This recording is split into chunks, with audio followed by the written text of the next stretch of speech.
Civil सेवा परीक्षा की तैयारी कर रहे मेरे प्यारे नौजवान साथियों, नमस्कार। फ्रेंड्स, आज मैं आप सबसे एक बहुत ही महत्वपूर्ण टॉपिक पर बात करने जा रहा हूं और ये टॉपिक है कि हमारे प्रधानमंत्री जी अभी अमेरिका की जिस यात्रा पर गए थे उसमें हमने क्या क्या हासिल किया है। और व्यक्तिगत तौर पर मेरा ये विचार है कि हमारे प्रधानमंत्री जी की जो यह यात्रा रही है वो बेहद सफल यात्रा रही है। इस यात्रा को दो भागों में मैं बांटकर आपके सामने रखने जा रहा हूं। पहला यह जो हमने अमेरिका के साथ किया है और दूसरा वह जो क्वाड के साथ किया गया है। और जब क्वाड के साथ अगर किया है तो हमने ही नहीं किया है, क्वाड तो जो फैसले लेगा वो तो संयुक्त रूप से लेगा। तो दोस्तों, मैं इस तरीके से इस टॉपिक पर आपसे बातें करने जा रहा हूं। प्रारंभिक परीक्षा की दृष्टि से मुझे यह टॉपिक बहुत महत्वपूर्ण ही लगता है, लेकिन मैं बार बार आप सबको याद दिलाता हूं कि भले ही टॉपिक महत्वपूर्ण न हो, लेकिन अंडरस्टैंडिंग डेवलप करने में किसी भी टॉपिक की कम भूमिका नहीं होती है। और बिना अंडरस्टैंडिंग के प्री को क्वालिफाई करना बहुत मुश्किल होता है। इसलिए यदि मैं यह कह रहा हूं कि मुख्य परीक्षा की दृष्टि से यह बहुत इंपॉर्टेंट है, तो इसका मतलब मैं ये नहीं कह रहा हूं कि आप इसे इग्नोर कर दीजिए, क्योंकि प्रारंभिक परीक्षा की दृष्टि से यह इंपॉर्टेंट नहीं है।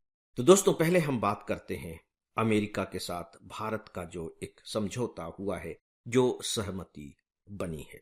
बहुत पहले, लगभग 19-20 साल पहले, भारत और अमेरिका के बीच में एक बहुत ही महत्वपूर्ण समझौता हुआ था, सिविल परमाणु समझौता। यह बहुत ही महत्वपूर्ण, क्योंकि अमेरिका परमाणु के मामलों में किसी से सिविल परमाणु समझौता नहीं करता है। वो हुआ था और कहा जा रहा है कि अभी जो समझौता हुआ है वह उस 19 साल पहले हुए सिविल परमाणु समझौते से कम इंपॉर्टेंट नहीं है, उसके इक्वलेंट है। तो डेफिनेटली सिविल सर्विस परीक्षा की तैयारी करने वाले स्टूडेंट को फिर जानना ही चाहिए कि ऐसा वो समझौता क्या था।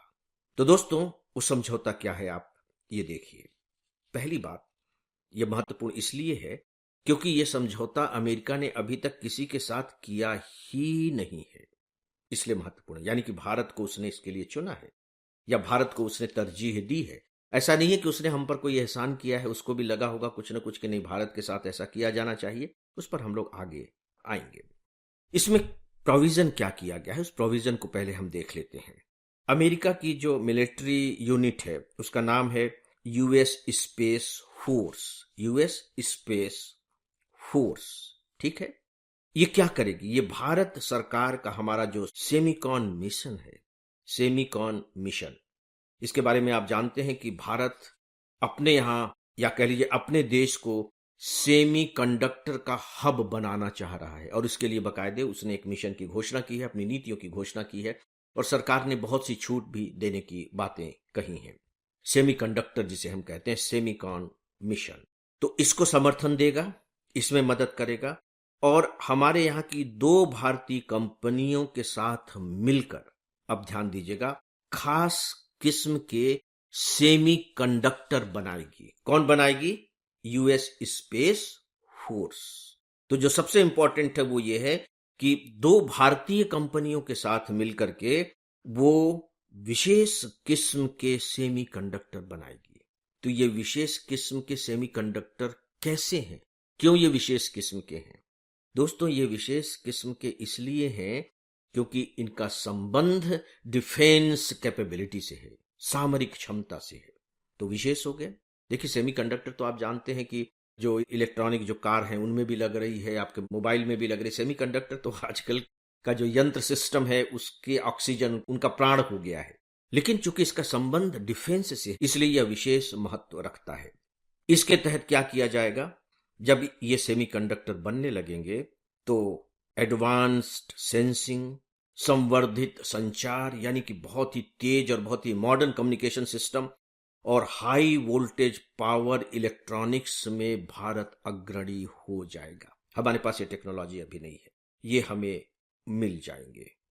अमेरिका ने बकायदे कुछ साल पहले, ज्यादा नहीं, 2-1 साल पहले एक चिप्स कानून बनाया था और उस चिप्स कानून के तहत यह व्यवस्था की गई है कि इसकी जो टेक्नोलॉजी है, अति परिष्कृत जो चिप्स हैं, इनकी जो टेक्नोलॉजी है वो किसी के साथ साझा नहीं की जाएगी। और उसके पीछे कारण ये था कि अमेरिका को ये लगता था कि अगर किसी देश के साथ उसने साझा कर लिया तो पता लगा कि वो घूम फिर कर चोरी चारी के माध्यम से वो चीन के पास पहुंच जाएगा। और आप अभी जानते हैं कि पूरी दुनिया में जो कंपटीशन चल रहा है अमेरिका और चीन के बीच में चल रहा है, लेकिन भारत के साथ उसने शेयर किया।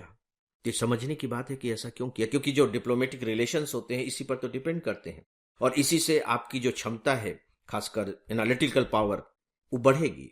आप बहुत अच्छे से जानते हैं कि अमेरिका और चीन में प्रतिद्वंदिता चल रही है, और जबरदस्त किस्म की प्रतिद्वंदिता चल रही है। चीन एशिया का देश है, भारत एशिया का देश है। तो अगर अमेरिका को चीन का मुकाबला करना है तो एशिया में वो किसकी मदद ले सकता है, या किसकी मदद उसको लेनी चाहिए? तो आपका उत्तर होगा भारत। भारत के सिवाय उसके पास दूसरा कोई विकल्प नहीं है।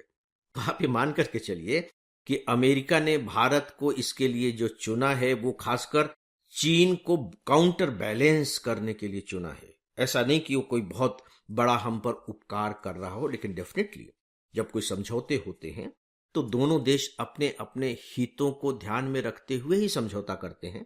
तो हमारा भी इससे लाभ है, और हमारा एक लाभ इससे भी है कि हम भी तो चीन की शक्ति को कहीं न कहीं नियंत्रित करने की कोशिश कर ही रहे हैं, क्योंकि हिंद प्रशांत क्षेत्र में जिस तरीके से चीन अपने प्रभुत्व को बढ़ाता चला जा रहा है, उससे केवल हम ही नहीं, केवल अमेरिका ही नहीं, बल्कि दुनिया चिंतित है।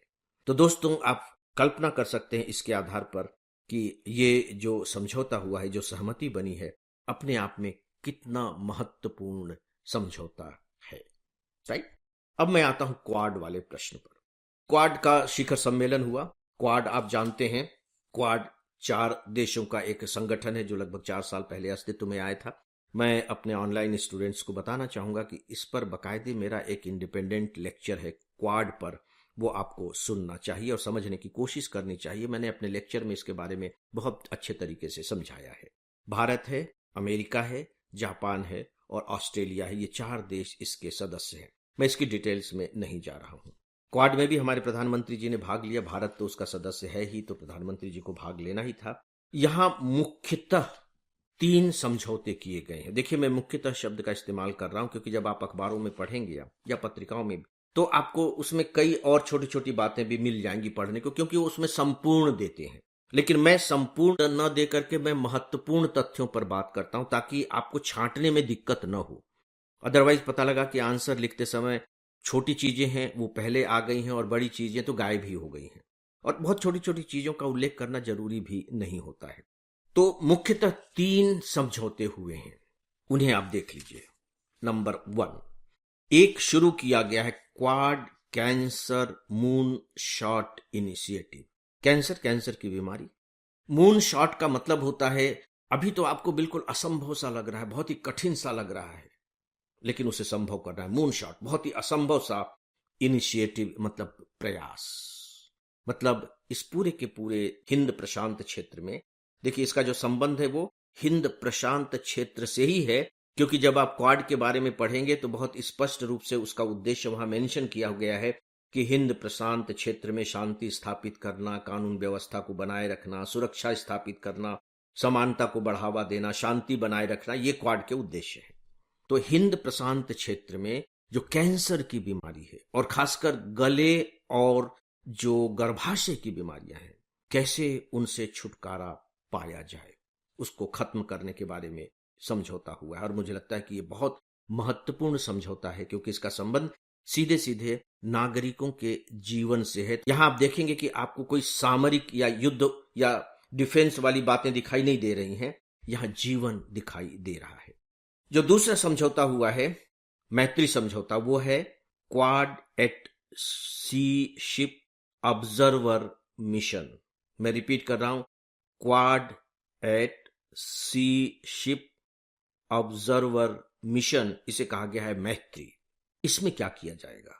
इसमें 2 सबसे इंपॉर्टेंट पॉइंट्स हैं। नंबर 1, कि जो बुनियादी ढांचा होता है बंदरगाहों का, उस क्षेत्र में जो बंदरगाह हैं उनके बुनियादी ढांचे को विकसित किया जाएगा, और वो समावेशी तरीके से होगा, यानी सबको साथ लेकर के चला जाएगा। ये नहीं कि डिफेंस के मामले को, सामरिक जरूरतों को लेकर के कुछ बंदरगाहों का विकास किया जा रहा है, कुछ देशों को छोड़ दिया जा रहा है, ऐसा नहीं।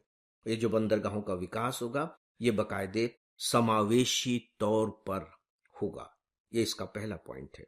इसी का जो दूसरा पॉइंट है वो ये है कि इस क्षेत्र में सुरक्षा स्थापित हो सके, यानी कि हिंद प्रशांत क्षेत्र में ये जो चार देश हैं ये आपस में बकायदे जो सूचनाएं होती हैं सुरक्षा संबंधी, जो दूसरी बातें होती हैं, वे सब आपस में शेयर करेंगे। यानी कि जो हिंद प्रशांत क्षेत्र की जो सुरक्षा है, जो स्वाधीनता है, उसके लिए मिलकर काम करेंगे। प्रशिक्षण की जरूरत होगी, एक दूसरे को प्रशिक्षित भी करेंगे। ये दूसरा पॉइंट है। और जो तीसरा पॉइंट है वो कहीं ना कहीं अमेरिका के साथ अभी जो हमारी सहमति बनी है उससे जुड़ा हुआ पॉइंट है। तीसरे के तहत ये व्यवस्था की गई है कि ये जो चार देश हैं, इन देशों के बीच सेमी कंडक्टर आपूर्ति श्रृंखला को मजबूत बनाया जाएगा। ध्यान दीजिए, सेमी कंडक्टर आपूर्ति श्रृंखला। सेमी कंडक्टर बहुत महत्वपूर्ण हो गया है और सबसे मुश्किल की बात यह है कि सेमी कंडक्टर के उत्पादन में अभी चीन अग्रणी है और अगर चीन इसकी सप्लाई बंद कर दे और इससे जुड़ा हुआ चाहे वो रॉ मटेरियल हो, चाहे वो सेमीकंडक्टर चिप्स हो, तो दुनिया के लिए मुसीबत खड़ी हो जाएगी। तो भविष्य में ऐसी मुसीबत से बचने के लिए इन चारों देशों ने आपस में समझौता किया है कि हम सेमीकंडक्टर की जो आपूर्ति श्रृंखला होगी उसको मजबूत बनाएंगे ताकि उसमें कोई बाधा न आए। तो दोस्तों, ये कुछ तथ्य थे हमारे प्रधानमंत्री जी की अमेरिका यात्रा से जुड़े हुए। इस विषय पर बस इतना ही और इसी के साथ ही आज के इस डेली ऑडियो लेक्चर को अब यहीं समाप्त करता हूं। नमस्कार।